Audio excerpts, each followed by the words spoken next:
বলছি যে এই ব্যাগটার মধ্যে না মিঠির সব জিনিসপত্র আছে, গয়নাগাটি আছে, এটা একটু শাশুড়ি মাকে গিয়ে দিয়ে দেবেন প্লিজ।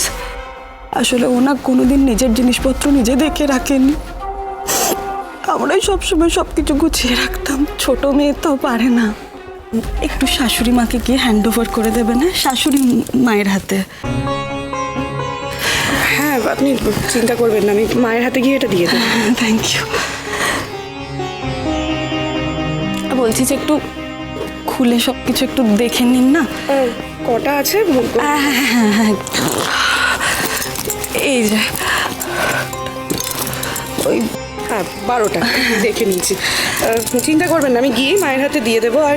আর বলছি যে এবার আমাদের একটু বেরোতে হবে। আসলে মারা বারবার করে ফোন করছে, আর আমাদের একজন মানে ঠাকুমা আছেন তো, তিনি বলেছেন এই সময়ের ব্যাপারটা, মানে ভালো সময়টা ধরতে পারা যাবে না এবার যদি না বেরোই তো।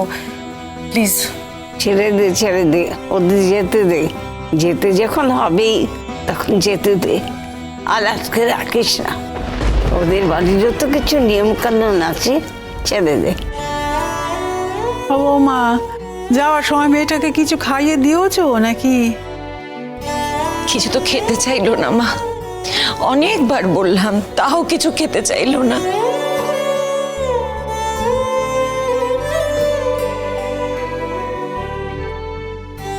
ওঠ, এসো বাবা। আয়।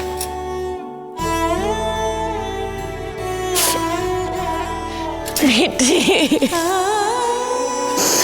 মিঠি, আমার মাটা, আমার ছোট্ট মাটা। এরকম কাঁদে না মা, এত কাঁদে না। কেঁদো না,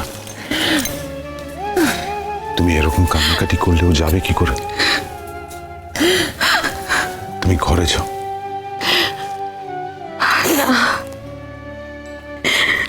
আমি ঠিক আছি, আমি কান্নাকাটি করছি না। চলুন, আমি আপনাকে ঘরে নিয়ে যাচ্ছি। আমি ওর যাওয়াটা দেখতে চাই। আমি কোথাও যাব না গো, আমি কোথাও যাব না। কাজ শেষ, নিশ্চিন্ত থাকো। বর্ষা, তোমাকে আমি খাওয়াবো। মনে থাকে জানো, ভালো ট্রিট চাই কিন্তু। ওরে বাবা, আবার একটু কেঁদে আসি, বুঝেছো? একটু কেঁদে আসি, আসছি।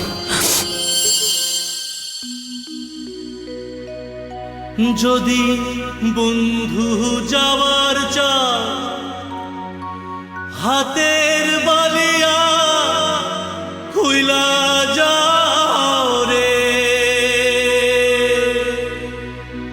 ও বন্ধু, কাজল ভ্রমরারে কোন দিন আসিবেনি বন্ধু, কয়া যাও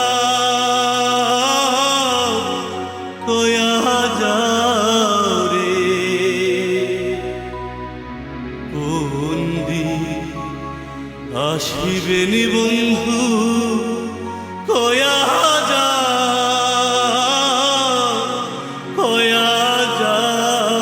রে।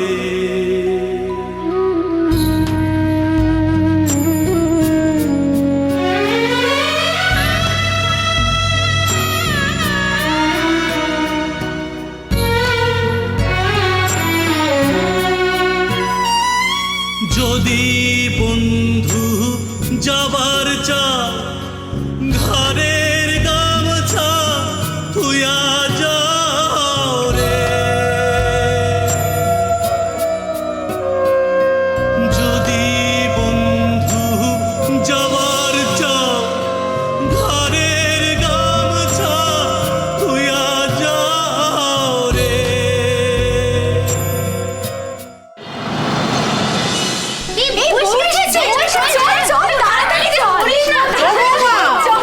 বরণ ডালাটা নিয়ে তাড়াতাড়ি এসো, বৌমা তো এসে গেল।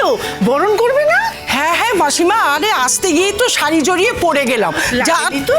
না, হ্যাঁ ঠিক আছে ঠিক আছে। তোমার তো এতবার করে বলি যে আগে থেকে সব রেডি করে রাখবে, কিচ্ছু রেডি করে রাখো না, সবটাতে পরে করছি। এই শোনো, তোমাকে আমি একটা কথা বলে দিচ্ছি, ওই নতুন বৌমার সামনে না আমাকে একদম অপদস্থ করবে না, বুঝলে? এই সোমা একটু বরণ ডালাটা নিয়ে আয় না মা। অপদস্থ আবার কি? তুমি আগের থেকে কিছু গুছিয়ে রাখবে না? মা লক্ষ্মীর গাড়ির আওয়াজ আসছে, মা লক্ষ্মী যে বাইরে দাঁড়িয়ে আছে।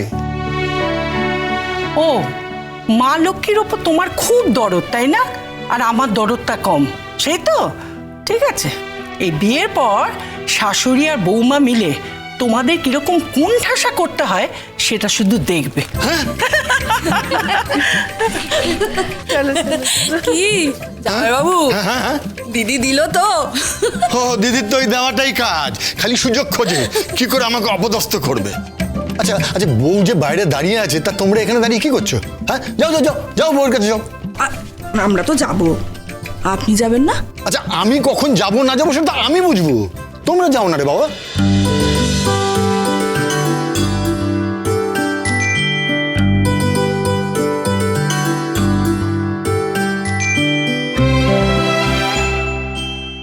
আচ্ছা জামাইবাবু, নতুন বউ এখনো বাড়ির ভেতর ঢোকেনি, তাতেই এই এত রংবাজি? হ্যাঁ, তাহলে তো বউ আসার পরে তুমি তো পাত্তাই দেবে না আমাদের।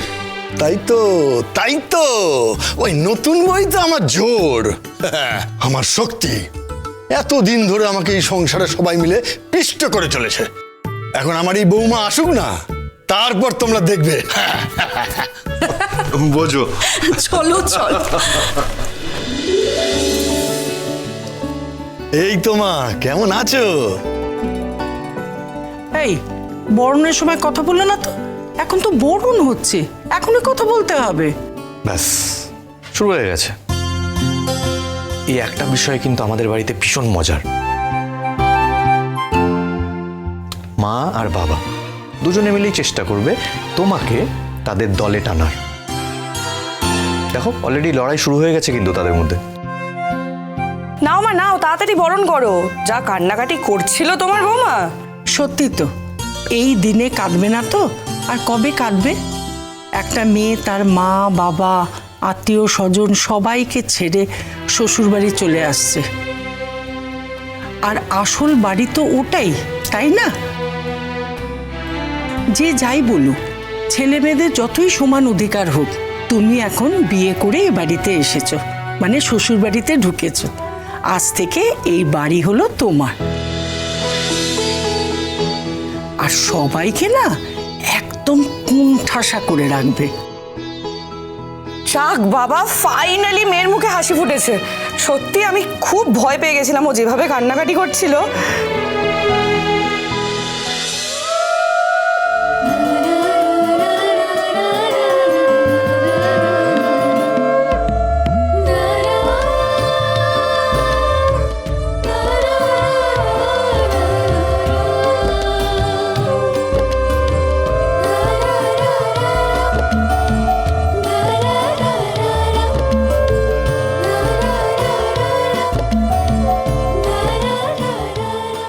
এই দেখো আমার ছেলেটা এখানে দাঁড়িয়ে আছে, তুমি তার দিকে একবার তাকিয়ে দেখছো না মা?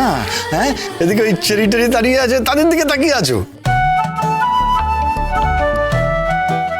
বাবা বাড়াবাড়ি হয়ে যাচ্ছে কিন্তু, দিস ইজ টু মাচ। রাবণের বাড়িতে চেরি থাকবে না তো কে থাকবে? চেরি থাকবে, রাক্ষসী থাকবে, তুমি যে রাবণ। আমি রাবণ। তাদের আবার কি?